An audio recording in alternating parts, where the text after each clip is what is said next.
Okay guys, part 4 of the Spring Chinook seminar at Three Rivers Marine in Woodinville, Washington. Any questions? Yes? Set the hook. With braided line, I don't. But then again, I wait till this thing is just absolutely hogging on it. You know, if you're using monofilament and you're quick on the hook set, or quick on the rod, I might give it a little hook set.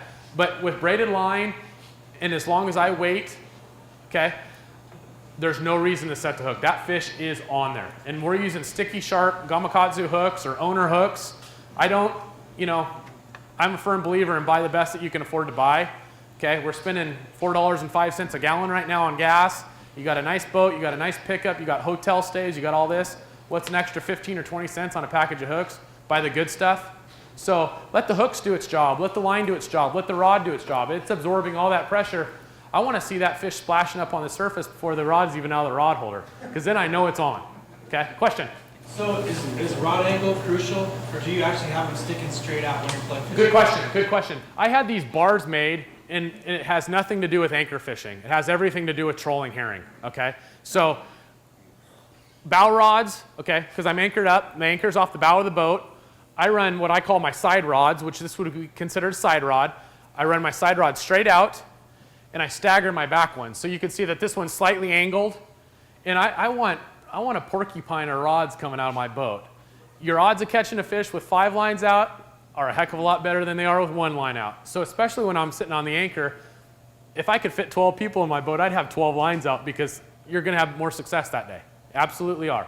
So I run my side rods straight out, I stagger my back ones. Another reason I use 10.5-foot rods. This boat's about 8 feet wide, 7 feet wide. I got 10.5 feet on this side. I got 10.5 feet on that side, plus the width of the boat. I'm covering a huge swath of water. This plug could be in 20 feet of water when that plug's in 28 feet of water. I'm covering a huge zone. If I had an 8.5-foot rod, I'm just cutting my zone down. I want longer rods, and that's another reason I use the longer rods. So front rods or side rods are straight out, and I stagger the rest of them. I don't have any problem with the rod sticking straight out. Some guys like to have a little angle in it, but I want to utilize a 10.5-foot rod. If I kick it in, might as well use an 8.5-foot rod. Okay? Yes? When you put your clay on your plug and you get called away to watch touchdown for dinner or something, can you freeze them? And then Yeah, you know what we call those? Quick sickles. Absolutely. He asked what I do with these plugs if I wrap them the night ahead of time. I always wrap mine the night ahead of time, because the last thing in the world, you got enough stuff going in the morning. I want to get to my spot, get set up, and be fishing immediately. I don't want to be messing with stuff. Time's valuable. I want lines in the water. I want to start catching fish when everybody else is messing around with their gear. So I'll go through and wrap a bunch of plugs and either freeze them in here. What works a lot better is if you have one of these designated for just quick fish, and you don't mind if it gets smelly, because it's gonna. So wrap them all, put them in here, and throw them in the freezer, take them out in the morning. We call them quick sickles. These are called quick fish. We call them quick sickles. But yeah, absolutely do it. If nothing else, keep them in the fridge or keep them on ice. My cooler is always plugged full of ice. I always keep it plugged full of ice. All my bait is extremely cold to the touch. I don't want them getting spoiled smelling, okay? Nothing worse than dried out, warm bait. I want nice and cool and fresh, okay? But wrap them the night ahead of time. Either stick them in the freezer or stick them in their cooler packed in ice so they stay extremely cold. Absolutely. Question? Do you ever fish plugs with rattles in them? And if so, do you have any different success ratios with the rattle in them? The question is, do we fish plugs with rattles in it? Most quick fish have rattles in it. It's easier to find a quick fish with a rattle in it than it is without. There are certain places that special order them without a rattle. I use rattles. Pretty much every plug, with the exception of some of these are flat fish. It's got a lot different rattle. That flatfish has got a lot different. It's more of a thud than it is a sharp rattle. That one does too. I do have some plugs that don't have rattles, but 99% of my plugs do have rattles. We're fishing the Columbia River in spring. We got a lot of runoff, murkier, dirtier water. I want a rattle. I want to call those puppies in. I want it to really piss them off, okay? The exception of having no rattle in there, you know, if we're fishing the Olympic Peninsula and it's fall and the water's really low and clear, I might not want to be that obtrusive.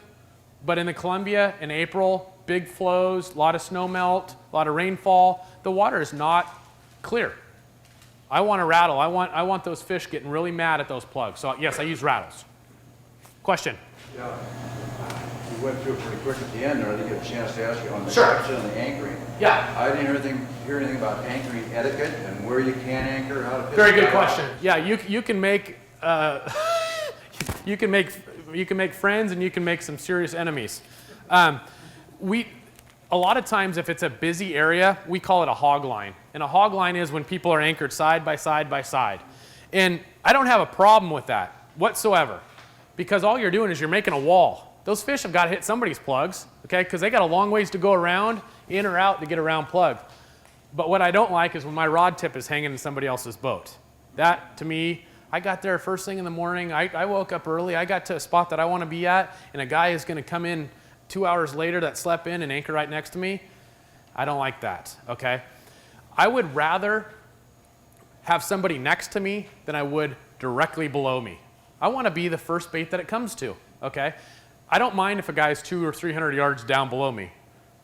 200 to 300 yards is kind of pushing it. I would like them a little bit further away, but it's going to happen. There's a lot of anglers out there. There's only so much river. Give the guy, the guy that's there first has got the right of way.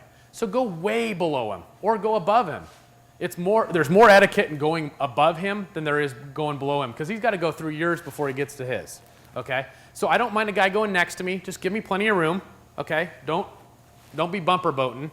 And if you're going to go below me, go way below me, okay? Because a lot of times I've got 100 to 150 feet of rope out, so I'm back farther than you think I am.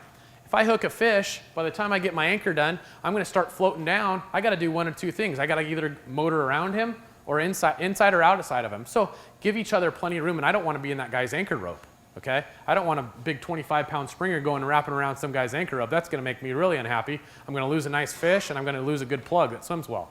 So give each other plenty of room. And then the other question to follow that would be, what are you looking for contours on the bottom? I like to, if I can find a trough, I really like that. So if I've got a little contour, a little dip, I really like to be right in that trough, or I like to find a hump. It'd be great if I could find a spot where I'm sitting in 18 feet of water and I've just got a subtle 24-foot hole right there, because those fish will come in and hang in there before they come back out of it. So I like to find a nice hole that I'm sitting in.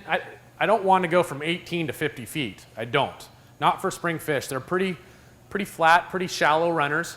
But if I can find 18 down to 22 or even 18 to 20, just a subtle little hump there, that's a good spot. Yep. And 9 times out of 10, when we're fishing springers, we're on the Oregon side. It's a little shallower on the Oregon side. Spring Chinook typically follow the Oregon side upriver versus fall fish that like deeper water that go up the Washington side. So I saw hands over here. Yes? What's your rule of thumb about how your drag tightness?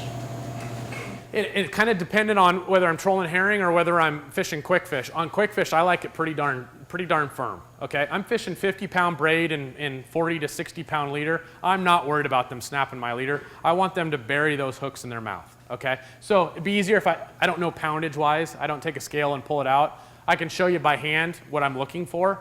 I know that it's tight enough that with that braided line, if I wrap it around a few times, it's wanting to start digging into my hand a little bit. I like it pretty darn firm. On herring, I'll run it considerably a lot looser, because I'm running a lot lighter leaders for herring, because I got to get that herring to spin correctly, and if I go too heavy a leader, my herring won't spin. So I got to run my drag a little looser. Okay, but on quick fish, you know, sitting on the anchor, I have it pretty firm. I want that thing just to bury. I want it to get nothing but hooks in its mouth. And it's still frustrating. I can't take one of these out of the package without hooking myself. But a springer can come up and grab it and pull out line and boom, empty. I'm thinking, what just took place there? They're pretty crafty, okay? Any other questions? That it? We're gonna take a break. We've got some pro staff guys set up out there that are gonna show you how to wrap quick fish. I'm up here if you got any question, if you wanna look through my gear. We're gonna get started here in maybe 20 minutes, and then we're gonna switch gears and go to herring fishing, all trolling from here on out. Well, that wraps up the seminar for anchor fishing on the Columbia River for Spring Chinook. Make sure you go to the next part of this seminar, which is trolling fishing for Spring Chinook on the Columbia River. Three Rivers Marine is Western Washington's destination for anglers. Three Rivers Marine is run by fishermen for fishermen. visit their website at threeriversmarine.com.